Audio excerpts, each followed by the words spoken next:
अतः पंचपदे अपरंबा बोलिए श्री सत्यनारायण स्वामी की, श्री वृंदावन लाल की। भगवान गदगद हो जाते हैं, कुछ जिधर चढ़ा रहे बम बम गद्दी में सब बैठा है। सुजी बोले कि सदगुरु की माया से चिंतकीर्तु राजा ने उन दोनों मुनियों के वचन को कुछ भी नहीं सुना, उनका सब धन ले लिया। श्री सत्यनारायण स्वामी के श्राप से साधु और दामाद के घर पर स्त्रियां भी बड़ी दुखित हो गई। चोरों ने घर का धन भी चुरा लिया। आदि व्यास से पीड़ित और भूखी प्यास लीलावती अन्न की चिंता से घर घर घूमने लगी और कलावती कन्या भी नित्य घूमने लगी। एक दिन रात को भूख से दुखी कलावती एक ब्राह्मण के घर पर गई। वहां से सत्यनारायण स्वामी व्रत को देखा, कथा को सुना, निज व्रत को मांगी और प्रसाद को खाकर देर रात कुछ रात के अपने घर को आई। तब लीलावती कन्या को दिखाने लगी, बोली हे पुत्री, इतनी रात तुम कहाँ रही, तेरे मन में क्या है? तब कन्या माता से सब वचन बताती है सही सही कि हे माता, व्रतों को परिपूर्ण करने वाले श्री सत्यनारायण स्वामी के व्रत को ब्राह्मण के घर में देखी हूँ। लीलावती कन्या कलावती का वचन सुनकर श्री सत्यनारायण स्वामी के व्रत को कड़ी उद्वत हुई। पतिव्रता साधु की स्त्री अपनी कन्या सहित पांडव के साथ श्री सत्यनारायण व्रत को कहा किया। उसने सत्य दिखा कि हे सत्य, हमारे पति और दामाद जल्दी अपने घर आए, मेरे पति और दामाद की गलती को अपराध को क्षमा करने तक क्षमा कर दीजिए। इसलिए श्री सत्यनारायण स्वामी संतुष्ट हो गए और चंद्रकेतु राय को सब दिखाया, हे राजन, कल सवेरे ही सज्जन बनिए को छोड़ देना और उनका जो तुमने धन ले लिया वह दे दे, नहीं तो हम धनपुत्र के सहित तेरा राज्य नष्ट कर देंगे। यह बात राजा से कहकर सत्यनारायण प्रभु अंतर ध्यान हो गए। निराला जी हाथ धो लीजिए, आप थोड़ा सा हाथ धो के बैठे, अच्छा रहेगा। हाँ नहीं ना, ठीक है चलिए। तब प्रातः काल के समय राजा निज जनों के साथ, आपका बात कर तो ध्यान से सुन। बहुत बढ़िया वेरी गुड। राजा निज जनों के साथ सभा में उपस्थित हो मंत्री जनों से यह सब कहा कि बांधे हुए बनियों को शीघ्र छोड़ दो, ऐसा आदेश दिया। यह सुनकर दूत लोग बनियों को बंधन छुड़ाकर राजा के निकट लाए। बोले कि हे महाराज, हम इन दोनों बनियों को बंधन से छुड़ाकर लाए हैं, अब आपकी क्या आ गया है? उन दोनों महाराज चंद्रकेतु को नमस्कार किया। पूर्व में पहले घटनाएं घटी थी, पूर्व करते हुए राजा चंद्रकेतु से साधु बातें कुछ नहीं कहा और मणिपुत्र देकर राजा से बोले, अभाग्यवश तुम्हारे भाग्य में कष्ट भोगना नहीं था, अब भाग्यवश तुमको बड़ा दुख मिला, अब आप लोग डरना नहीं, भय नहीं करना। इस पर राजा ने कहकर उन दोनों के हाथ पैर की मेरी कटवाया, छौर गर्म कराया, फिर वस्त्र आभूषण देकर बनियों को संतुष्ट किया। पहले जितना धन लिया था उसका दुगना धन देकर कहा, अब आप अपने घर को जाएं। दोनों बनियों राजा को नमस्कार कर कहा कि आप ही की कृपा से घर जाते हैं। इति पंचमध्याय समाप्त। बोलिए श्री सत्यनारायण स्वामी की, श्री वृंदावन बिहारी लाल की। चलिए चढ़ा दीजिए, अगला पुष्प लीजिए। अतः कस्मदया प्रंभा, बोले श्री सत्यनारायण स्वामी की, श्री वृंदावन बिहारी लाल की। सूची बोले कि साधु भगवान को मंगलाचार पूर्वक पूजा कर ब्राह्मणों को धन देकर निज नगर को चला। कुछ दूर जाने पर श्री सत्यनारायण देव ने वैश्य की मन के पास जाने के लिए पूछा, तुम्हारे नाव में क्या है? वो दोनों बजे महाजन मणियास कर बोले, हे दंडिन, ये क्यों पूछते हो, क्या धन लेने की इच्छा है? मेरी नाव में तो घास फूस लता पत्र आदि है। तब दंडी ऐसे वचन को बोले, तेरा वचन सत्य हो। ऐसा कहकर आप समुद्र कर बैठे। दंडी के चले जाने पर नित्य क्रिया कर नाव को ऊपर उठा देख साधु का आश्चर्य, उसने रुपए पैसे के बदले लता आदि घास फूस देखा, दही मूर्छा को प्राप्त हुई पर गिर गया। सचेत होने पर अति चिंता करने लगा। साधु से दामाद बोला कि व्यर्थ शोक क्यों करते हैं, गलती करते हैं, शोक करते हैं, गलती आपको नया नया शादी हुआ है, हमको आप जेल में ठुसवा दी, अभी हम आपके साथ व्यापार करके जेल में जाए, बताए जेल का मुंह देखना पड़ा। गलती काहे करते हैं, भगवान को आप नाराज काहे करते हैं, हटाइए उसको। हाँ सो बता रहे हैं दामाद कि उन्हीं तक ने मेरा श्राप दिया है, हाथ चल जाए, वे सब कुछ कर सकते, इसमें संशय नहीं है। इसलिए चलिए जिनके सामने आप उनको दुख हो जाए, उनको गलती को क्षमा मांग ले, उन्हीं के शरण में चले, क्योंकि मनोरथ उन्हीं से सिद्ध होगा। साधु दामाद के वचन सुनकर दंडी के पास गया। दंडी को प्रणाम कर भक्ति से देखकर वैसे आदर वचन बोला, इससे वह खुश हो जाए, प्रसन्न हो जाए कि जो मैंने आपसे कहा था ना, उस गलती को, अपराध को दिक्कत होगा, क्षमा कर दीजिए। यह कहकर बार बार नमस्कार कर शोकाकुल हो गया। तब दंडी साक्षात सत्यनारायण स्वामी भगवान उसके रोते देखकर बोले, रो मत, गिरगिट का आंसू मत बहा, मेरे वचन को सुन, तू मेरी पूजा से सदैव मुंह फेर रहता है, बार बार पूजा करके पूजा करीबी नहीं करता, काम में लग जाता है अपना, तो हम भी छोड़ेंगे तुम थोड़े। और मेरी इच्छा से हे दुर्बुद्धि के, ज्यादा बुद्धि के, कम बुद्धि के, तुझे बारंबार दुख का सामना, कष्ट का सामना करना पड़ा। भगवान का वचन सुनकर साधु स्तुति करने लगा। साधु बोला कि स्वामी, आपके माया से मोहित ब्रह्मा आदि देवता भी आपके बड़े अद्भुत गुण रूप को नहीं जानते, तब आपकी माया से मोहित मैं मूर्ख आपको कैसे जान सकता हूँ। अतः हमारे ऊपर प्रसन्न हो जाइए। मैं यथा भी हो विश्वास आपका पूजन करूंगा। मैं आपका शरणागत हूं, मुझे पहला वाला शब्द दे दीजिए। उसके भक्त में सुनकर भगवान संतुष्ट हो गए और मनोवांछित वर देकर वहां से अंतर ध्यान हो गए। साधु नाव का धन से परिपूर्ण उस पर चढ़ गया। सतदेव की कृपा से मनोरथ पूर्ण हुआ। यह बात अपने सुजन से यदा विधि पूजन कर सतदेव की कृपा से बड़ा हर्षित हुआ। नाव को एक से सहेज कर अपने देश को चल दिया। अपने नगर में सभी साधु आकर दमा से कहने लगा, वह मेरी अदनपुरी देखो। ऐसा कहकर उस धन की रक्षा करने वाले दूत को वहां भेजा। वह दूत नगर में जाकर साधु की धनपति को प्रणाम कर बोला कि ग्राम के निकट दामाद से साहूकार बहुत से इष्ट मित्र और धन के साथ आ गए हैं।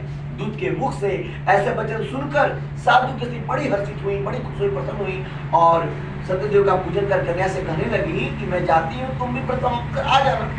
लड़की इस प्रकार वचन सुनकर जल्दी व्रत को समाप्त किया। प्रसाद को भोग न खाकर अपने पति को देखने चली गई। इससे भी सत्यनारायण स्वामी क्रोधित हो गए, उसके पति को नासही जल में डुबो दिए। कलावती कन्या अपने पति को न देखकर बड़े शोक से रोती हुई वहीं पर गिर पड़ी। साधु ने कन्या को देखकर डर उसका यह क्या हुआ और नाव चलाने वाले भी अपनी चिंता करने लगे। तब लीलावती कन्या को दुखी थी, अति में रोने और अपने पति से कहने इसी क्षण नाव के साथ वे कैसे रक्षित हो गए। न जाने किस देवता के अनादर से अवहेलना से दुख पहुंचाने से नौका जल में नहीं दिख रही है। श्री सत्यदेव भगवान के महात्म्य को कौन जान सकता है। यह कहकर अपने जनों से विलाप करती हुई कन्या को गोद में ले रोने लगी और कलावती की स्वामी को न देखने से अति दुखी पति की पादुका लेकर सती होने की इच्छा करने लगी।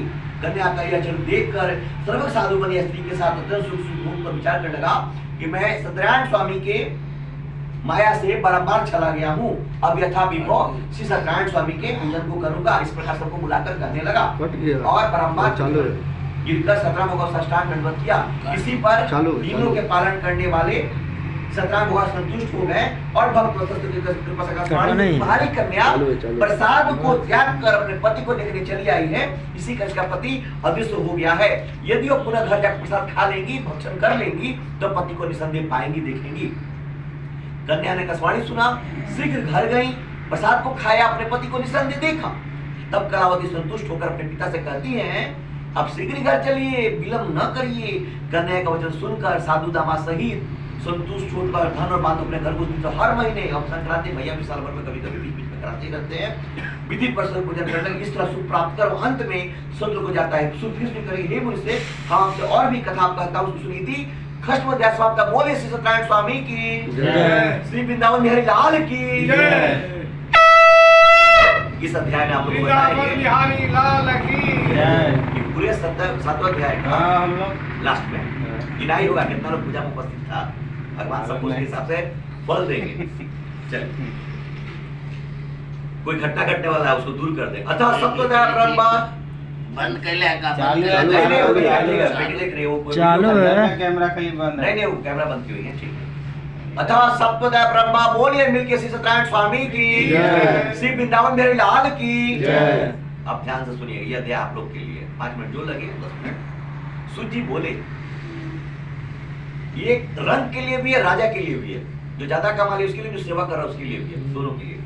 सूत जी बोले कि प्रजा पालन तत्पर एक तुलनवक नामक राजा था। बहुत ही सेवा करता था भगवान का, बहुत ही दान पुण्य करता था, भगवान को ही मानता। जिसने सतदेव को त्यागने से अधिक दुख पाया, खाली उनको मना कर उनके प्रसाद को मना कर देने पर से। एक दिन उसने वन में जाकर मृग आदि यानी पशुओं को मारा। पीछे आकर बड़ वृक्ष के नीचे श्री सत्यदेव का पूजन को देखा। इसको गोप लोग बंधु बांधव संतुष्ट से करते थे। अहंकार से राजा वार नहीं किया, न सत्यदेव को प्रणाम ही किया। क्यों नहीं किया? क्योंकि और लोग भी थे, उनके सामने मैं राजा हूं, मैं प्रणाम करूं। इनके सामने मैं तो राजा हूं। जब ये पूजनों प्राण प्रसाद देने लगे राजा को ना, तो प्रसाद को मना कर दिया। मैं तुम्हारे हाथ से प्रसाद दूं, तुम क्या हो, मैं राजा हूं, तुम प्रजा हो। तब वे पूजा प्रसाद कर चले गए। राजा ने प्रसाद का अनादर किया, प्रसाद के साथ भगवान का भी अनादर किया और अपने लिए कष्टों का पहाड़ खड़ा कर दिया। इस तरह प्रसाद का अनादर करने से उसने अति दुख पाया। इतना नहीं भोगना चाहिए वो भी भोगा। उस राजा के 100 पुत्र मर गए, धन धान भी नष्ट हो गया। तब राजा ने अपने मन विचार किया, जब भी कोई घटना घटता है ना, कष्ट होता है, वो याद आता है हम कौन गलती की नहीं है, कौन गलती की है, कि हो ना हो कुछ तो गलती हमसे हुआ। सदैव भगवान ने धन नष्ट कर दिए, इसलिए मैं पुनः वही जाऊं जहाँ सदैव भगवान का पूजन होता था। यह विचार वहां जाकर अहिरों के साथ, बुरी लोगों के साथ, जिससे कुछ समय पहले बोलना भी उचित नहीं समझते थे, जमीन पर बैठकर, सिंहासन पर नहीं, भक्ति सदैव होकर विधि से सदैव का पूजन किया, तब सदैव के प्रसाद से पुनः धन पुत्र आदि युक्त हो गया और इस लोक में सुख पाकर अंत में सब लोग को चले गए। जो प्राणी आसानी से किए हुए सार में आप कभी कर सकते हैं, अति दुर्लभ इन सदैव अर्पण को करते हैं, धर्मचित्त होकर फल देने कथा को सुनते हैं, उनको सदैव प्रसाद से धन पुत्र आदि प्राप्त, धन आदि प्राप्त होते, दरिद्र धन पावे, कैदी छूट जाए, हरियात पैसे छूट में कोई संशय नहीं है। इस पूरी प्रक्रिया करने से प्राणी सदा सुख पाकर अंत में सुख को जाता है। सूची कहते हैं, हे विप्रो, मैंने सत्यनारायण के व्रत को आप लोगों से कहा, इसके करने से मनुष्य सब दुखों से छूट जाते हैं, विशेषकर सत्यदेव की पूजा कली काल में फल देने वाली है। बोली कोई काल, कोई सत्य, कोई परमेश्वर, कोई सत्यनारायण सदैव कहेंगे। सुनिए 5-6 चीज। पहला, हमें किसी भी चीज का मोह नहीं करना चाहिए। बोलो जितना हमारे लिए है वही मेरा है। यदि कोई के पास गहना है, गुड़िया है, पैसा, तो आपका है ही नहीं। दो ही चीज पर अधिकार है, एक जो आपका जब काम कहीं करते हो और उसके एवज में सैलरी जो मिलता है उस पर आपका अधिकार है, और दूसरा अधिकार है जब कोई स्वेच्छा से आपको गिफ्ट दे, जैसे बर्थडे में उपहार मिलता है, उसी पर अधिकार है। ये तीसरे किस चीज को पाने की आप इच्छा करते हैं उसको लोभ और मोह करते हैं, जिसका आपका मन भी आपका दूषित होता है, वो नहीं करना चाहिए। दूसरा, झूठ नहीं बोलना है। तीसरा, किसी को भी दुख नहीं पहुंचाना है। यदि किसी को बोल देते हैं, पता है उसका गलती नहीं है, तुरंत जाकर माफी मांगना चाहिए, क्योंकि उसकी जब गलती है ही नहीं ना। हर एक इंसान भगवान के रूप में है, उनके शरीर में भगवान वास करते हैं, तो जितना आप गलत काम करेंगे, झूठ बोलेंगे, मन को दुख होता, भगवान का दुख पहुंचाएंगे। जिस समय भगवान आपके शरीर से निकल जाएंगे ना, तो ध्यान रखिएगा उसमें कहीं ना कहीं दिक्कत आएगा, हाथ काम नहीं करेगा, पैर काम नहीं करेगा, घाव होगा, दिक्कत होगा। इसलिए भगवान आपके शरीर में उसी में तक है जब तक आप सही है, अपने जो भी मालिक हैं। अब देखिए यहाँ आ रहा है कि शत्रु विष्णु साधक कलयुग में अनेक रूप धारण कर, धरती के हमारे भगवान कौन हुए?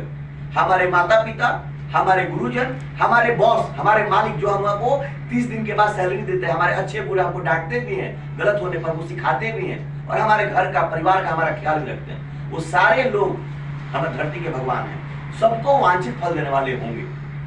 हे मुनिश्रेष्ठ, जो प्राणी इसको पढ़ता या सुनता है, उसके संपूर्ण पाप पूर्व में किए गए कष्ट सदैव भगवान से नष्ट हो जाते हैं, इसमें कुछ भी संशय नहीं है। इति सत्वोदय समाप्त। मिल के बोलिए श्री सत्यनारायण स्वामी की, श्री वृंदावन बिहारी लाल की।